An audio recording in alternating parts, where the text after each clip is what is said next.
खिलाफ फैसले आते रहे हैं और ये दूसरा मौका है जब सुप्रीम कोर्ट के खिलाफ एक बड़ा प्रदर्शन हुआ। इससे पहले SC/ST एक्ट रिस्टोर हुआ था, उसके बाद 13 पॉइंट रोस्टर रिस्टोर हुआ था और अब जो कैटेगराइजेशन की बात है, ऋतु कैसे देख रही हैं? क्या ये जो संवैधानिक प्रोटेस्ट रहा, क्या सुप्रीम कोर्ट पर इसका असर पड़ेगा और क्या अब कोलेजियम सिस्टम पर भी बात होगी? ऑफ कोर्स होगी सर, ये मैं वैसे देख रही हूँ जैसे आज पूरा भारत देख रहा है। जिस तरीके से विभाजन करके हमें तोड़ने की कोशिश की जा रही है, ये सिंबॉलिक प्रोटेस्ट ने दिखा दिया कि जो ये थोड़ी देर में तापमान चेक करते हैं ना हमारा, वो तापमान ठंडा नहीं है, वो तापमान गर्म ही है और ऐसा ही गर्म रहेगा। हम इसे कभी ठंडा होने भी नहीं देंगे।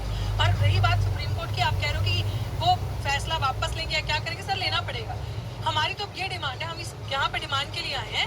हम ये बताने आए कि आपको हमारा बहुत दर्द है ना, आपको ये लग रहा है कि हमारे अंदर क्रीमी नॉन क्रीमी लेयर, हम बहुत डेवलप हो गए, हमारे लोग बहुत आगे बढ़ गए हैं। अगर आपने हमारे अंदर करना तो पहले आप अपने अंदर देखो जान के कि आप कहाँ पे खड़े हो। पहले आप अपना क्रीमी लेयर छोड़ो। पहले जो जज CGI का बेटा CGI, फिर CGI का बेटा आगे जज, पहले आप अपना क्रीमी लेयर छोड़ो और जो आपके गरीब लोग हैं ना उनको लाभ दो। और हम इस दूसरी डिमांड में लेके आए, जो आप हमें NFS कर देते हो और हमारी पोस्ट उठा के बैकलॉग में डाल देते हो। पूरे भारत में बैकलॉग की सीटों को एडवर्टाइज किया जाए और आने वाले 2 साल हमारे हितैषी हो ना, भाजपा हमारी हितैषी है। हिंदू वाहिनी वाले निकल के हमारे सपोर्ट में हमारे समाज को कह रहे हैं कि जो समाज हाशिए पे पीछे छूट गया उनके साथ हम खड़े हैं। तो सरकार से, सुप्रीम कोर्ट से हम कहते हैं कि ऐसी जजमेंट पास करो, सरकार उसको लॉ बना दे, पार्लियामेंट में वो एक्ट बन के पास हो जाए कि आने वाले 2 साल कोई भी पोस्ट पे, चाहे वो टीचिंग है, नॉन टीचिंग है, चाहे वो ब्यूरोक्रेसी, लेटरल एंटी, चाहे कोलेजियम से सिर्फ और सिर्फ दलित आदिवासी पिछड़े समाज की ही सिलेक्शन होगी और किसी की सिलेक्शन नहीं होगी। वाल्मीकि समाज का ही कीजिए, वही मैं कह रही हूँ सर। जो 45 सीटें आई है उस पर कीजिए। अभी 327 सीटों का उन्होंने वो सिंगल पोस्ट किया है। DU में प्रिंसिपल के 80 सीट सिंगल पोस्ट पर भरते हैं। यही मैं कह रही हूँ सर। अभी रिसेंटली इन्होंने NFS भी किया, स्कूल ऑफ ओपन लर्निंग में पॉलिटिकल साइंस डिपार्टमेंट ने। DU में तो दांधी चली रही, आप देख रहे हो। आपने बिल्कुल सही बात करी, मैं इस बात पे फूट चढ़ाती हूँ कि जितनी लेटरल एंट्री की पोस्ट थी ना उनको वापस मत लो, वापस निकालो। सिर्फ और सिर्फ हमारे वाल्मीकि समाज के और धानक समाज के जो लोग हैं ना, उस पे उनको लेटरल एंट्री से सीधे ये मैं आपको ये कहना चाह रहा हूँ कि ये जो एंटी जो कन्वर्सेशन है, ये जो काउंटर कन्वर्सेशन है, ये अब तैयार हो गया। मैं फिर कह रहा हूँ, लगभग 50% SC/ST OBC और किसान कम्युनिटी के लोग अब स्कूल कॉलेज चले गए हैं, पढ़ लिख गए हैं और उनको ये सारा खेल समझ में आ रहा है। 65-60% वाली OBC आबादी को 92 में मंडल कमीशन लागू होते ही क्रीमी लेयर लगा दिया गया, लेकिन वो शैक्षणिक रूप से एजुकेशनल और सोशल बैकवर्डनेस था, वो आवाज़ नहीं उठा पाए। लेकिन जब SC के और ST के मुद्दों पर सुप्रीम कोर्ट के फैसले आए, चाहे वो 13 पॉइंट रोस्टर हो, चाहे वो SC/ST एक्ट हो, क्योंकि उनकी आबादी के हिसाब से एजुकेशनल बैकवर्डनेस कम है, वो पढ़े लिखे ज़्यादा हैं। जिस तरह का इन्होंने काउंटर किया डॉक्टर ऋतु ने, हर वो शख्स काउंटर कर रहा है और सोशल मीडिया ने एक मौका दिया है उनको, क्योंकि इस देश में 2 ऐसी जगह है जो जातिवाद का गढ़ अभेद किला बना हुआ है, मीडिया और जुडिशियरी। मीडिया में एक ही जाति के पत्रकार हैं, जुडिशियरी में एक ही जाति के जज हैं और हाईकोर्ट सुप्रीम कोर्ट के खिलाफ इस संवैधानिक प्रोटेस्ट है। और मैं आपको सर्वे करके बता दूंगा कि जंतर मंतर पर वही लोग आए हैं जो पढ़े लिखे हैं और इसलिए कोशिश है कि स्कूल अस्पताल न बनाया जाए, पढ़ाई लिखाई से इनको दूर रखा जाए। क्या करते हैं साहब? सर मैं ऐसे ही मतलब अपना सेल्फ वर्क करता हूँ। कहाँ तक पढ़े हैं? सर मैं BTech किया हूँ। BTech किया हुआ है। आप कितना BA किए हुए हैं, ग्रेजुएशन प्लस IT। बताइए आप सर BTech किए हुए और मास्टर ऑफ सोशल वर्क किए हुए। सोचिए, अब एजुकेशन में फिर आपको बता रहा हूँ, ये तबका SC/ST OBC इस बार के प्रोटेस्ट में सबसे खास बात है कि जाट, गुर्जर, पटेल, मराठा, किसान कम्युनिटी ने भी इसको समर्थन किया है और SC/ST को जो कोशिश थी कॉन्फ्लिक्ट कराने की, वो कहीं से कोई खबर नहीं आई है। लोगों को समझ में आने लगा है कि उनको हमारी चिंता नहीं है, हमारी यूनिटी से डर रहा है। वो जो कॉन्फ्लिक्ट कराने की कोशिश थी वो कम से कम नहीं हुआ। एक अच्छा संकेत, they are successfully failed now. अब उनको रियलाइज हो गया वो जो कॉन्फ्लिक्ट और वो जो डिवीजन क्रिएट करने की, वो भी मेरी टीम आई है, उसमें वाल्मीकि समाज के भी लोग हैं, धानक समाज के भी हैं, आज जाटव सब है, सब हम सारे साथ हैं। तो हमें एक चीज समझ में आ गई, आपने बिल्कुल सही कहा शंभू सर, कि यहाँ पढ़े लिखे जो लोग हैं उन लोगों को समझ में आ गया हो क्या रही है, शरारत कहाँ से करें।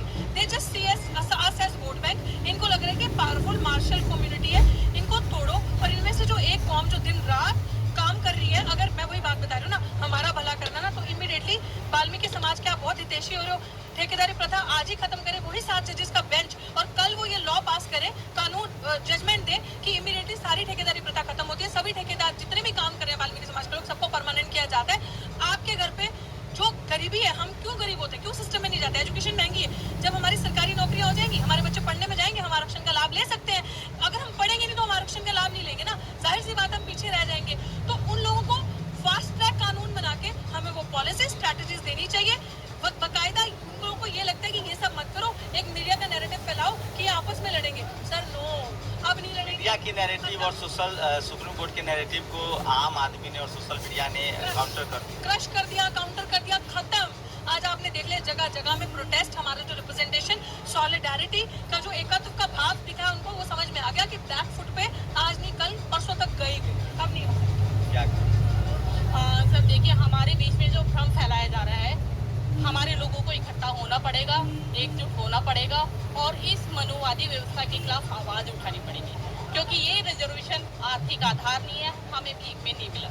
देखिए, आज पूरे देश के अंदर बड़ा शांतिपूर्ण बहुजन समाज का नीले झंडों के साथ सरकार को चेताने वाला एक रोष प्रदर्शन हुआ है और संविधान ने एक मनुवादी व्यवस्था का परिचय देते हुए बार बार कुटाराघात किया। जैसे एससी के आरक्षण में वर्गीकरण और क्रिमिनल लेयर का जिस तरह से ये एक पल्स पर लेके आ रहे हैं, वो कतई दलितों को देश भर में कतई स्वीकार नहीं है।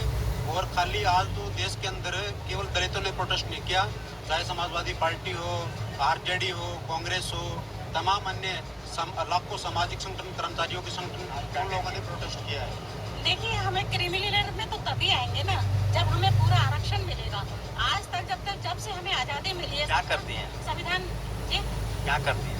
मैं पुष्पा विवेक हूँ, मेरा नाम पुष्पा विवेक है, मैं राइटर हूँ, दलित महिला आंदोलन की अध्यक्ष हूँ, दलित की अध्यक्ष हूँ मैं।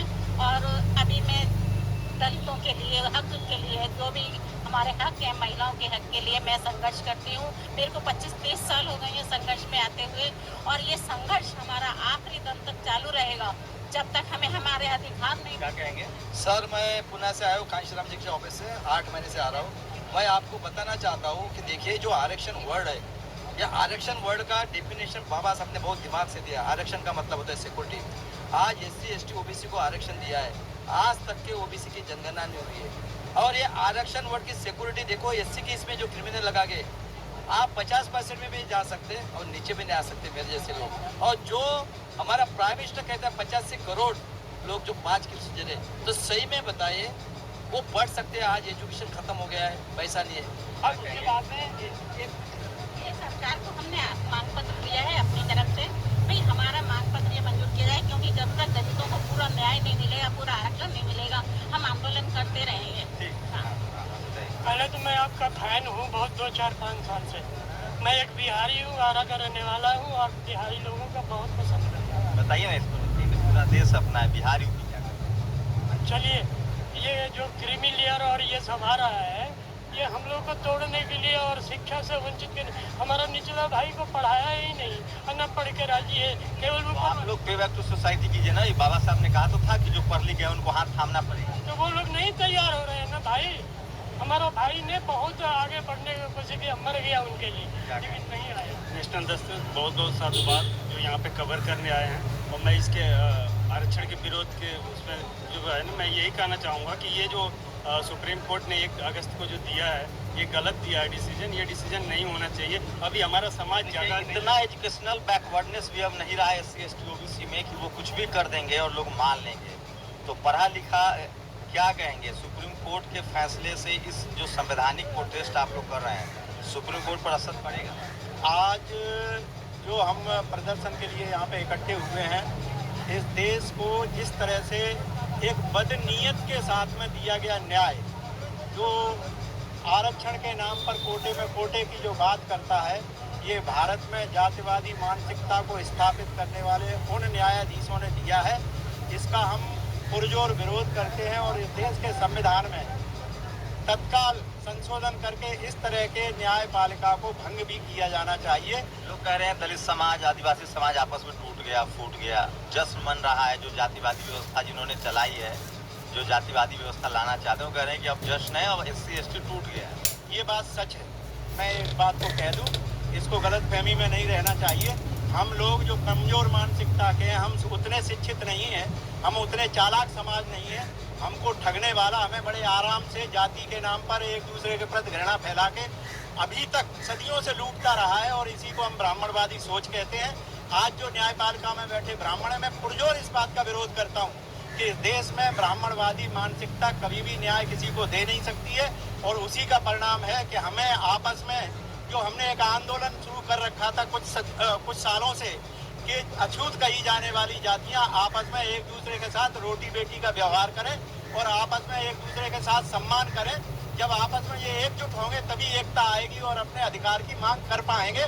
और ब्राह्मणवादी सोच ने इस बात को ध्यान में रखते हुए बड़े आराम से न्याय के नाम पर, कोटे के नाम पर हमें आपस में बांटने का प्रयत्न किया है।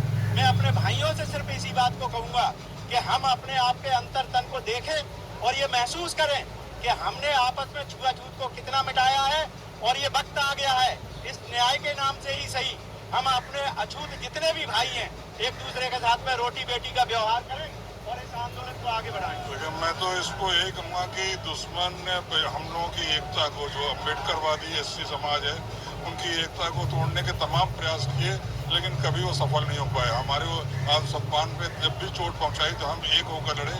2 अप्रैल 2018 का जो संघर्ष था इस बात का उदाहरण है।